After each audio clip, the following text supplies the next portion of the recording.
let's be honest. This shouldn't even be a ranked versus ranked matchup. No offense to you Miami fans out there, but it's an absolute joke that the Hurricanes are still ranked, barely holding on to that number 25 spot following their home loss to Georgia Tech, thanks to some idiotic coaching by Mario Cristobal. But yet, the 25th ranked Hurricanes are traveling to number 12, North Carolina, this Saturday in a major ACC matchup. And the questions right now are, can Miami bounce back mentally following that loss to Georgia Tech last week, or will North Carolina claim their 5th straight victory over the Hurricanes? We're going to answer that question today with our official prediction. So welcome back to the Gridiron Expert, guys. We're so glad that you could join us today. As always, please continue to like, comment, subscribe, share our videos, and of course, check out everything down in the description below, including our expert picks over on our website, thegridironexpert.com. If you want guaranteed winnings and the best customer service any handicapper in the country is going to give you, well, this is the place for you. We are on a 36-15 run against the spread. Best picks in the entire country, guys. We beat out over 80% of the national handicappers each of the last 5 years. So if you want guaranteed winnings, if you want to win big, this is the place for you. It's a full year-long subscription. Go sign up today. Do not miss out on our expert picks, especially this week in Week 7. Also, check out our Patreon account and our mailing address to send us some of your team's gear so we can feature them in every single video. We still don't have any Miami gear, still don't have any North Carolina gear. Would love to get those helmets back there. Again, check it all out down in the description below. So let's take a look at this game, guys. I mean, it's still ranked versus ranked matchup. It still has major ACC title implication, ACC standing implication. So it's a big game, and it would still be a big game even if Miami had dropped completely out of the ranking. So we're happy we're talking about it, genuinely. North Carolina, though, they've won 4 straight over Miami, but 3 of those 4 have been decided by 3 points, including that 27-24 win last year. So typically, in recent years, the Hurricanes and the Tar Heels have had some great classic matchups. Will we be in store for another one this Saturday? We take a look at the offense, and we'll start with Miami.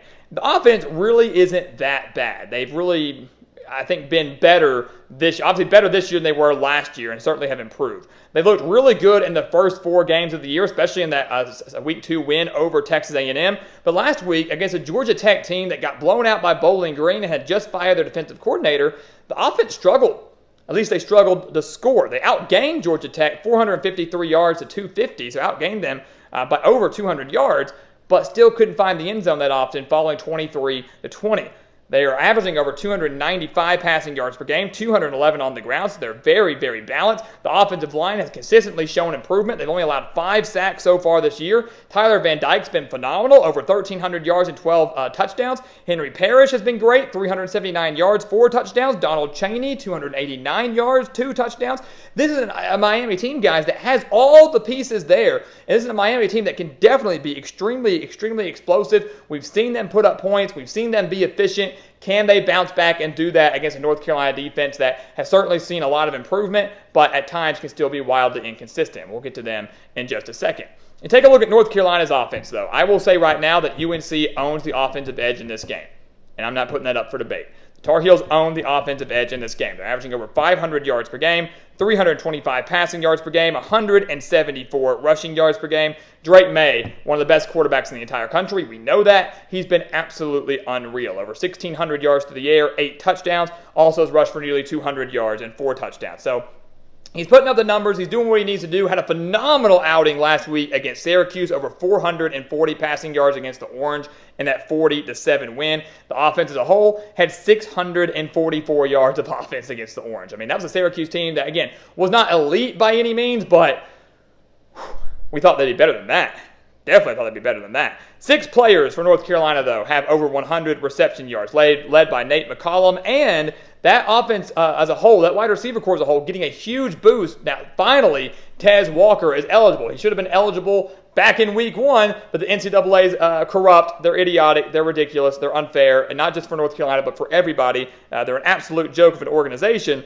Tez Walker finally granted that eligibility, and that's going to be a huge boost for UNC. He had 6 receptions for 43 yards in last week in his season debut. I have a feeling he's going to be involved a little bit more heavily and targeted more heavily in this game against Miami. North Carolina has won 4 of their 5 games this season by at least 14 points. They've scored at least 31 points in all 5 of their games. And also keep in mind, we talk about the passing game so much, the running game is very dangerous too. Amarian Hampton, 461 yards, 7 touchdowns on the year. Do not sleep on the rushing attack for the Tar Heels. Do not sleep on them because they can beat you both ways. Same can be said for Miami, though. Defensively, you take a look at the Hurricanes. They've been solid. They've been solid, right? 268.4 yards per game. That's all they're giving up. All they've given up so far this year. 210 through the air, 58 on the ground. But UNC, this offense for North Carolina, is the best Miami has seen. Just listen to Miami's schedule so far, how weak it has been. They played Miami, Ohio. Yes, they beat Texas A&M, but in that game, despite winning 48-33, they allowed those 33 points and over 400 yards of offense. But they played Miami, Ohio, they played Texas A&M, they played Bethune-Cookman out of the FCS, they played Temple, and they played Georgia Tech, who they lost to because Mario Cristobal thought he was playing Madden. I mean, it was ridiculous. Take the freaking knee. What are you doing? But anyways, they lose to Georgia Tech, who still is not a very good team either. So they really haven't played anybody. They haven't played anybody that great other than A&M. And North Carolina's offense is better than Texas A&M. So this is the first true test for Miami's defense so far this year. The front seven is pretty solid for the Hurricanes. I will give them that. They have 11 sacks on the year. They have forced 9 turnovers. But the secondary is certainly going to have their hands full. Secondary, they got torched last week against Georgia Tech in that final second. How you failed to take the knee just to win the game, but then allow that 44-yard bomb to lose the game is beyond me. But I digress. It happens. Not really, but it happens. The secondary is going to have their hands full. They can't allow that to happen. They can't allow for Drake May to come out there and throw 440 yards like he did last week against Syracuse. If you're Miami, you've got to shore up that secondary. You've got to show up and show out, and you've got to find a way to slow down Drake May. When you take a look at North Carolina, we ask which defense is going to show up, but really for the most part, outside of that game against Appalachian State, this has been a much improved North Carolina defense. Very, very good. Much improved as compared to last year. They're only allowing 335 yards per game, 216 through the air, 118 on the ground. They forced 13 sacks. That front seven been very, very solid. Certainly was in week 1 against South Carolina. 8 turnovers forced on the year. Last week they held Syracuse to 221 yards. They held Pittsburgh to 307 yards. They held Minnesota to 303 yards. They're really not allowing many teams just to go out there and torch them. And if they do, North Carolina's fighting right back with that offense. They can match those teams. If it becomes a shootout, North Carolina is a team that certainly can keep up. The key for North Carolina in this game, though, is to force Tyler Van Dyke to do everything by himself. You've got to find a way to make Miami one-dimensional. So if you can go in there and slow down that Miami rushing attack, take Henry Parrish out of the equation, say, Tyler Van Dyke, hit us, come on. You have to beat us through the air. You have to win solely by yourself. Do I think he's capable of that? I do. I've seen a lot of improvement from Tyler Van Dyke this year. I've been impressed with him so far this year, but I don't like it. I don't like the idea of him having to put everything on his shoulders to deliver. Miami needs that balance. They need the balance drastically, and if they don't have it, I think the offense will struggle. So if you're North Carolina, you find a way to limit them, make them one-dimensional, you're going to be sitting really pretty because, again, who owns the advantage offensively? North Carolina does. Defensively, it's kind of a toss-up here. But, again, if it becomes a shootout, I like North Carolina a lot more than I like Miami.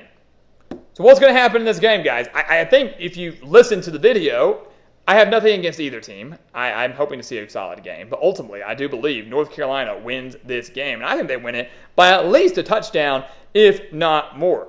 If I'm Miami, I'm not quite sure how you mentally recover from that game. You saw the body language of the players on the sidelines. The guys throwing their helmets down following the loss.